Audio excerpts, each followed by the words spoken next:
Hey guys, I'm Adam. I'm Ryan. And this is Two Neighbors. Ryan, what do we got going on today? All right, very excited. It's been a while since we've done one. We are back with more George Carlin. So this is George Carlin on jobs, being a class clown, and water. Love George Carlin. Absolutely love George Carlin. It has been. I think our first video was George Carlin. I believe, yeah, it was. It was. And he stopped making new ones, unfortunately. Apparently, so yes, yeah. Something, he got busy with something. Yeah, unfortunately. So, but luckily, we found one that we don't think we've seen, so we were very excited to find this out. Before we begin, though, if you're new to the channel, please subscribe to the channel at Two Neighbors. It takes 2 seconds of your time. Don't forget to turn on the little bell for notifications because we post content a fair amount and we don't want you to miss it. All right, Ryan. Ready to roll? Let's do it. All right, let's see some George. But this is my job, you know. I don't get started right away. Nobody goes to work right away. He's young. Look at the pants. It's part of the American work ethic. Those are some now. serious bell It's bottoms. evolved to that. Hey, the company, the first 20 minutes belong to me.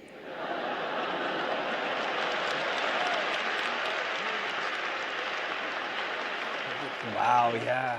But it's true, I don't start right away, and no one does. You have those first few minutes, and if you have a window in your office, forget it, you're good till coffee break time, right?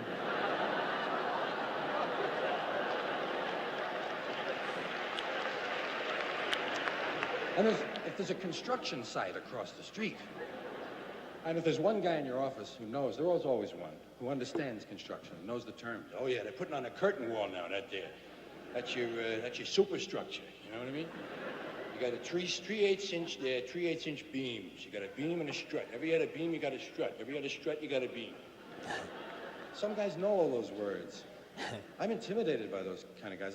Culturally, I was never exposed to those words. Guys know electricity. You see where you're through AC, you got your three-phase AC coming right through here. You got copper conduit. That there is copper conduit, number 3WAG wire. It's right through. It's all recessed at your false bottom. You put in struts and beams. I could get really good on struts or beams, you know that? If I went to the beam store or whatever you go to, I would go down the cows. I gave him struts. Ah!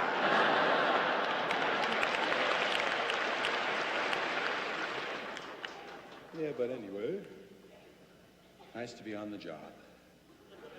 Originally, this job was called Fool. I've often wanted to put it down under occupation on the form. Fool. Understand your son's a fool, Mrs. Carlin. That's right. People want to know how you get started. They want to know how you get this job. It's largely hereditary, although my mother does not like to talk about that part. It's true, you have certain sets of genes that you get, and suddenly somebody plays the trombone in the family, you know. And my number was always goofing around, trying to get laughs. It was my way, I guess, of winning attention or approval. You use what you have, I guess. And I had a good free atmosphere for it. Always like getting laughs. Where's my water? I'm a little dry. Say, I'll be glad to share a little drink of water with you. Hey! Not a swallow. Oh, a swallow, yes, that's what you're thinking of, right. Let's do a swallow.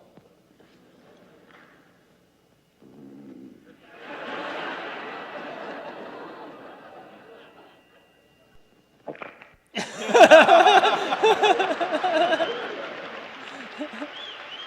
best part so far. Now, that second half is really the fun part of the swallow. First is just preparation. It's just your mouth checking out your throat really is the one that gets scared. Your mouth will do anything, and your throat knows that, and your brain is hip to it. Pour something in, the mouth goes, oh, wait. Throat says, stop everything. Let's check it. And then it says, go on, man. Ooh.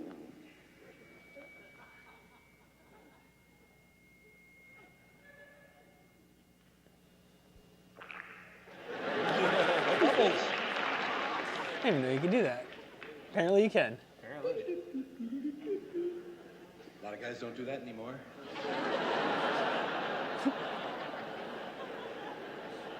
Well, I keep it in. I figure no one's going to steal it, you know?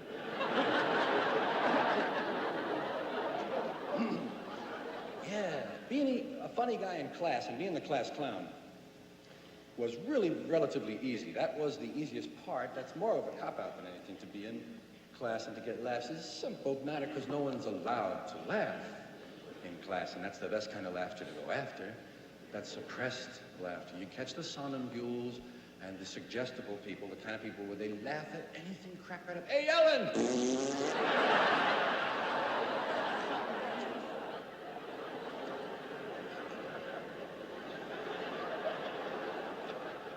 They were easy. And the nice part about it was the person that laughed is the one who got in trouble, not you.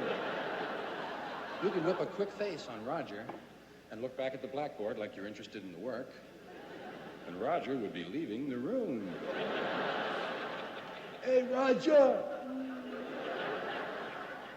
Remember that one? Roger. You could clear the room if you were good.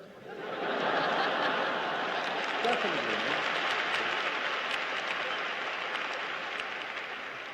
Well, George, you're the only one left. Hey, sister. She would have to cut. Yeah, I'd be alone, make myself laugh and leave, and we close the school. Being funny on the corner was harder than school. Being funny on the corner was partly for your life, almost, you know, in a pride way. Your dignity on the corner. You had to be fast with a quip and kind of ready to get in there and throw verbs around, remember? You know how guys are. Adolescent males hanging on the stoop or hanging wherever they do. They're always in a running verbal battle, putting each other down, sounding each other. Deep sound, man. Whoa, you take that from him? Woo! Chop fights. Guys called them chop fights. Chops or slips or hang-ups. We call them slip fights where I was from. And sometimes you talk about other members of your family. There was a lot of stuff going on there. Like some places slang that just didn't make it. No mothers, man, huh? No mothers. We didn't have that rule in my neighborhood. We started right in with your mother and went from there. Hey, where'd you go last night? I was out with your mother, man. That made it, yeah. So that was all part of it too, you know, answering fast. It was a neighborhood that was influenced by Columbia University and by Harlem, right next to us, what we called Black Harlem, because we considered ourselves White Harlem. We assumed that name because it sounded bad. Where you from? White Harlem. Yeah. And I am a white guy. I talk about a white guy. I don't mean some exotic Middle European who tans easily. I mean a white guy. I am Irish, I have that burn and peel, Irish phosphorescent skin. You see us glowing at the beach. So I don't try to get a tan. I try to just neutralize the blue, you know? If I can stay even with flesh tone for the whole summer, I've had a good year. And it's not easy with burn and peel skin. That kind of skin is the one where they tell you how to get a tan. You go out 7 minutes the first day, 9 minutes the second day, 11 minutes the third day, and then it's cloudy for 3 days and you lose everything. And you get drunk on the beach on Sunday and fall asleep for 8 hours.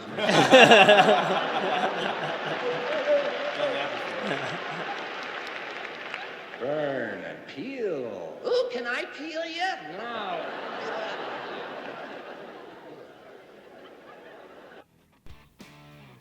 All right, George Carlin. Okay. We got cut off. Yeah. But, you know, that was the early days of George Carlin.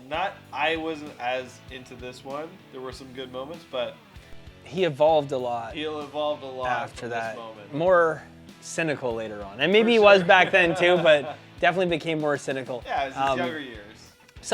Definitely, you know, some of the things you can relate to. One, when he's talking about like not being able to laugh in class, like as soon as you, like we know from Try Not to Laugh videos, the second you like can't laugh, everything becomes 20 times funnier. Yeah.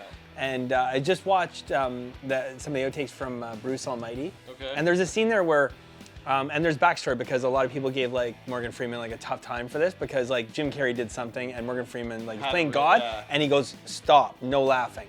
Right? And everyone's like, oh, Morgan Freeman's such a jerk. But no, it like the backstory is like, he'd been like put into hysterics by Jim Carrey to the point where he couldn't film for 2 hours. Oh, He really? couldn't keep a straight face. And that's what he told him. He was like, stop. He's like, if you guys get me started, like, Yeah. but it came across in a way like the whole camera crew and everyone was laughing at Jim Carrey. And he's like, stop, no laughing. Yeah, Because he didn't want to go through that again. Yeah, for sure. Yeah. But yeah, one thing I love that comedians do, and he did in this, is like using that microphone. The microphone is such a powerful tool for comedians. As like a how prop. they set as a prop, and also how like they set the scene. Like, you know, when they're like, I went behind the door. and then I walk through the door. You know, like that whole setup Yeah. with the microphone and how he used it for doing the drinking That was pretty segment. cool, yeah. That was pretty cool. So I did appreciate that. But anyways, glad to always watch George Carlin. This was an old one. And before we go, if you're new to the channel, don't forget to subscribe to the channel. And as always, check out okanswag.com. Punch in 2 neighbors in the coupon code checkout, and you'll receive 20% off plus free shipping and pay no tax on some sweet Canadian swag. Right? Yes, sir. Like, share, and subscribe. And when you hit that subscribe button, make sure you turn on that bell for notifications. We post content a lot, and we don't want you to miss it. That's it for our show. Thanks for joining us, and we will see you next time. Later, guys.